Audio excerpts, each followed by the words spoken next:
Welcome back to Master Kalog, and don't forget to subscribe and click notification bell for more updates. What do we expect from here on, sir? A strong defense. Sir, are you confident that you will be able to bring back home former President Duterte? I certainly hope so.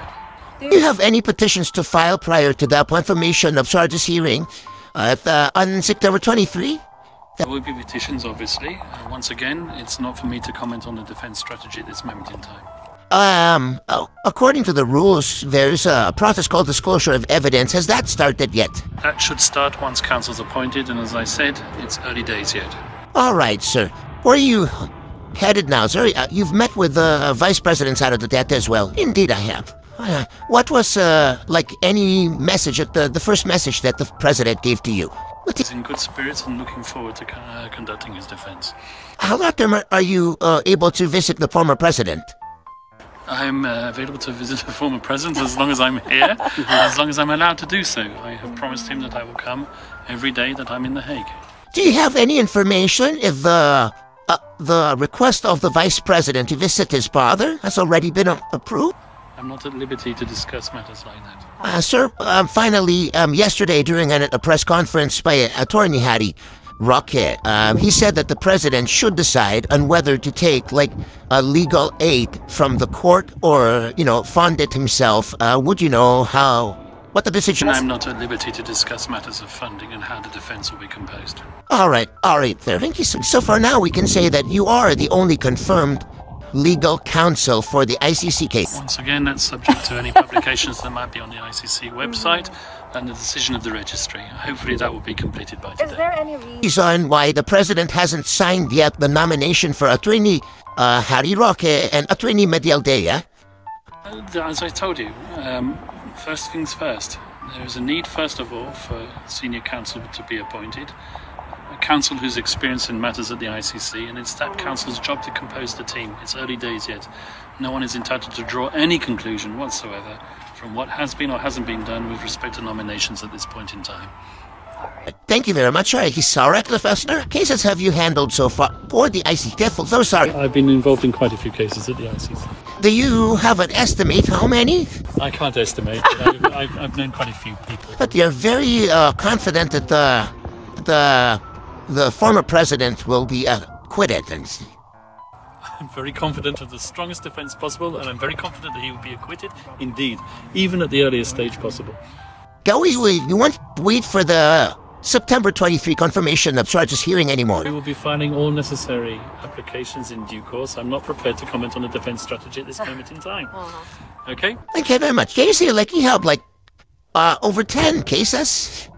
In the ICC, yes, the case has been generous. I don't think anyone's had 10 cases at this institution. I don't think this institution's even had a lawyer who's represented 10 people. 3? I've represented more than 3 people. There was more than 3. Yes. It was on the form of arrest, Article 59 of the Rome Statute. Once again, the Article 59 of the Rome Statute. Yes, well, on that point, he was completely denied all his rights in the Philippines. That will obviously be a major argument in the course of his defense. Gaano kahalaga ito? Napakahalaga po kasi ako po ang presidente ng PDP Laban at nasa kalagitnaan po ng kampanya ang ating bansa. Political ally po ako. Ito pong ating Pangulo ay chairman ng isang political party. So siguro po nararapat lamang po na makausap ko yung aking chairman. Opo. So wala pang balita kung anong sagot doon? Malungkot po, lagi po ako dito. Noong Biyernes pa. Oo. Wala pa po hanggang ngayon. Ngayon po sigurado wala pa kasi yung mukha ni ES mukhang malungkot. What's the next step, Senator? Bukas po ulit. Bukas po ulit. Umaasa naman po ako na itong mga naniniwala naman daw sila sa human rights. Hindi, tingnan natin. Gaano katagal po kayo dito? Kayo po ay sitting senator. Ay, break po kami.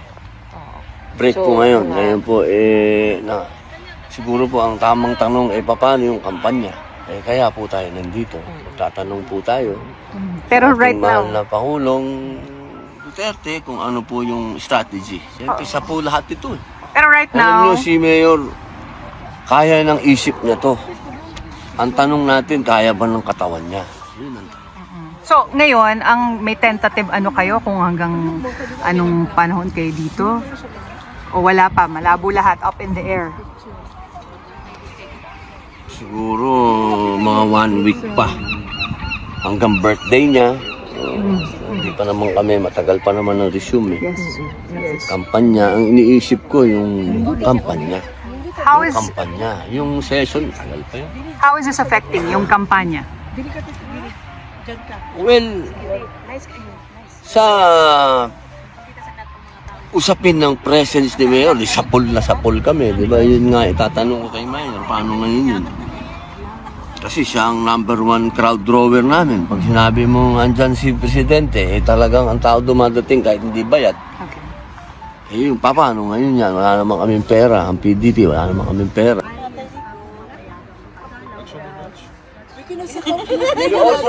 Video. How the Nako, taga, sulat natin. Hindi ko tatanggihan yan, pero sulat natin. Sige. German.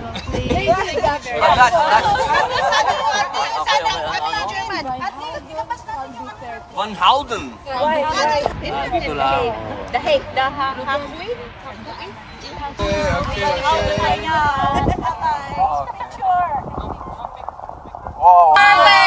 Duterte, send him.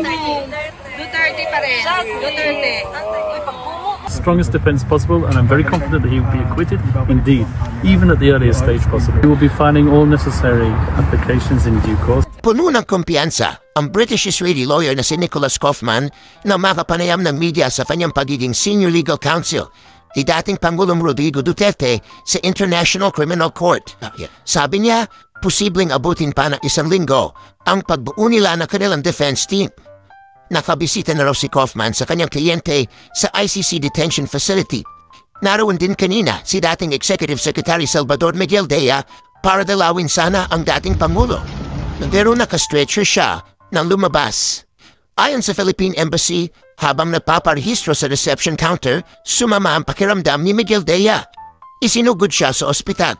Nagsilbing guardia si Senator Robin Padilla at sumama ang ilang taga-embahada.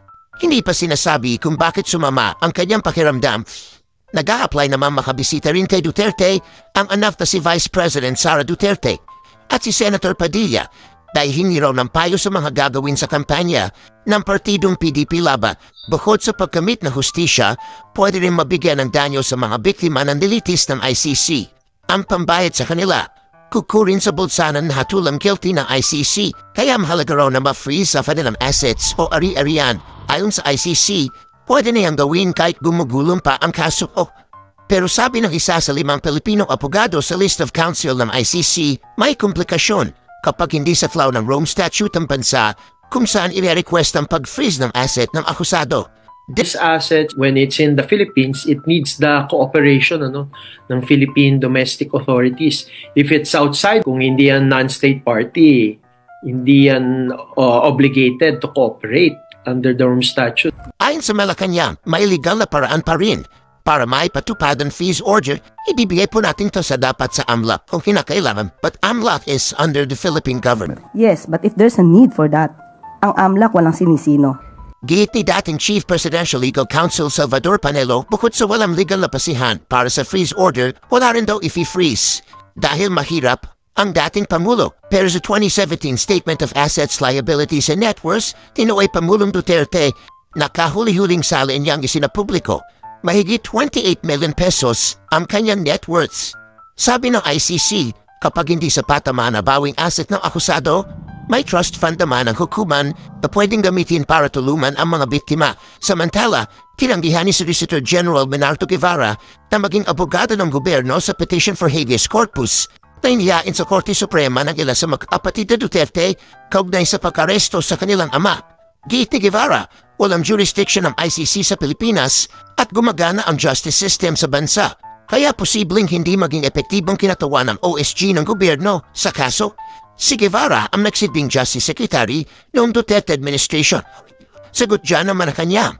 Siguro po mas maganda po kung mismo si Solgen ang mag-assess sa sarili niya kung siya pa po ba ay nararapat na tumayo bilang Solicitor General. Ayon kay Guevara, nasa Pangulo na raw kung mananatili siya bilang SOGIN o hindi.